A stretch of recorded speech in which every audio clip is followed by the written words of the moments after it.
மாநில சுயாட்சிதான் இந்தியாவினுடைய ஜனநாயகத்தையும் கூட்டாட்சி தத்துவத்தையும் நிலைநாட்டி அந்த மாநில சுயாட்சி இந்தியாவினுடைய அனைத்து மாநிலங்களுக்கும் தேவை என்பதை வலியுறுத்தி அதை முன்னெடுத்து செல்வது, பிற மாநிலங்களும் அந்த கொள்கையை ஏற்றுக்கொள்கிற விதத்திலே நம் செயல்பாடுகளை அமைத்துக் கொள்வது, அந்தந்த முக்கியமான மாநிலங்களினுடைய முதல்வர்களை போய் நான் சந்தித்து இதனுடைய அவசியத்தையும் அவர்களிடத்திலே வலியுறுத்துவது என்பதோடு அதனை ஒட்டியே ஆளுநர் பதவி என்பது அகற்றப்பட வேண்டிய ஒன்று என்பது பேரறிஞர் அண்ணா அவர்கள் இயக்கத்தின் தொடக்க காலத்திலேயே சொல்லி வந்தார்.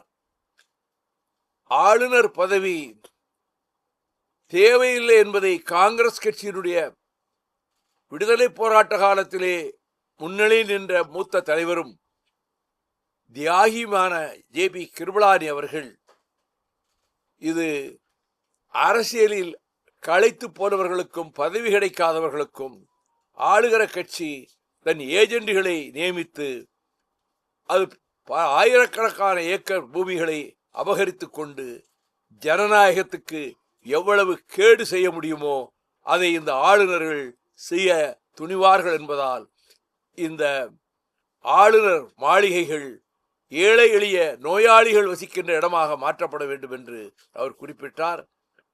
மாபெரும் தலைவர் கம்யூனிஸ்ட் தலைவர் பூபேஷ் குப்தா ராஜ்யசபாவிலே ஆளுநர் பதவி குறித்து கொண்டு வந்த மசோதாவில் நான் பங்கேற்று பேசியதோடு நான் தனிநபர் மசோதா அதற்காகவே தாக்கல் செய்தேன். காஞ்சியிலே இதற்கு முன்பு ஒரு 10-12 ஆண்டுகளுக்கு முன்னாலே நடைபெற்ற மாநாட்டில் நாங்கள் ஒரு பிரகடனத்தை செய்தோம்.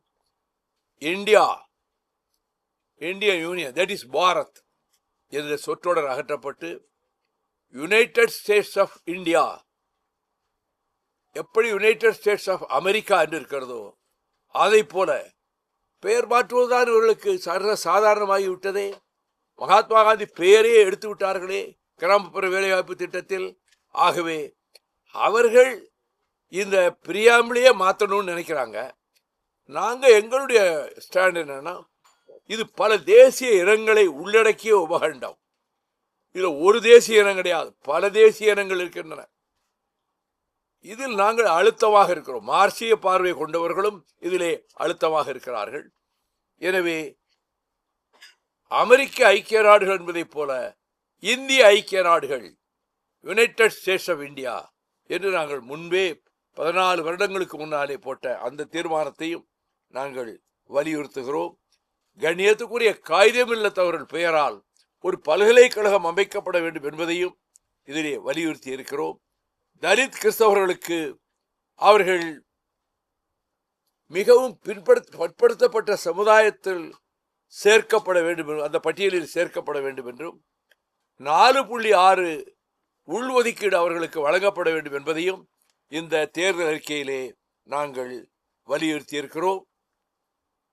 சூரிய ஒளி மின்சாரம் வறுமை கோட்டுக்கு கீழே உள்ளவர்களுக்கும் விவசாயிகளுக்கும் இலவச மின்சாரம் கொடுப்பதை தடுப்பதற்காக ஒன்றிய அரசு வஞ்சகமாக எடுக்கின்ற பல நடவடிக்கைகளுக்கு எப்படியோ ஒரு வகையில் உயர்நீதிமன்றமும் உடன்பட்டு போகின்ற சூழல் ஏற்பட்டிருப்பதால் சூரிய ஒளி மின்சாரம் மூலமாக வறுமை கோட்டுக்கு கீழே இருப்பவர்களுக்கு, குறிப்பாக விவசாயிகளுக்கு இலவச மின்சாரம் கொடுப்பதற்கு அரசு முயற்சி எடுக்க வேண்டும் என்பதையும் இந்த தேர்தல் அறிக்கையிலே நாங்கள் வலியுறுத்தி இருக்கிறோம்.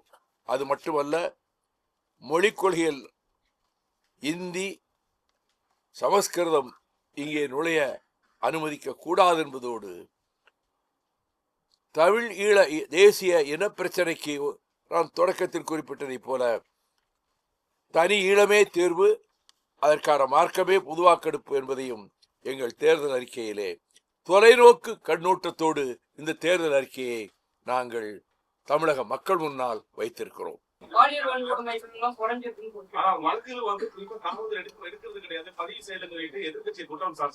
எதிர்கட்சிகள் அவர்களுக்கு தோணுதெல்லாம் குற்றம் சாட்டுவாங்க. இதை நீண்ட காலமா எல்லா எல்லா ஆட்சிகளையும் இந்த பாலியல் வன்முறை படுகொலைகள் நடந்துகிட்டே இருக்கு. இப்ப கொஞ்சம் குறைஞ்சிருக்கு. உடனடி நடவடிக்கை எடுக்க முதலமைச்சர் மின்னல் வேகத்துல காவல்துறையை இயக்கி விடுறாரு. சில இடங்கள்ல நடைபெற்ற இந்த பாலியல் ராசம் படுகொலையில 48 மணி நேரத்துக்குள்ள குற்றவாளிகளை உடனடியாக கண்டுபிடிச்சு அவங்க கூண்டில் உடனே நிறுத்தி இருக்கிறாங்க. ஆக காவல்துறையை எங்கெங்கு அவர்கள் கடமை தவறுகிறார்களோ உடனடியாக முதல்வர் தலையிட்டு அவர்களை பணிவிடை நீக்கம் செய்துவிட்டு காவல்துறையை முடுக்கிவிட்டு கொண்டுதான் இருக்கிறார்.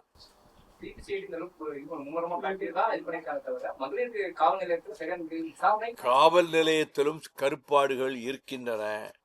அது அடையாளம் காணப்பட்டு அந்த இலாக்காவிலே இல்லாத நிரந்தரமாக இல்லாத நிலையை உருவாக்க வேண்டும் என்னுடைய வேண்டுகோள் முதலமைச்சருக்கு.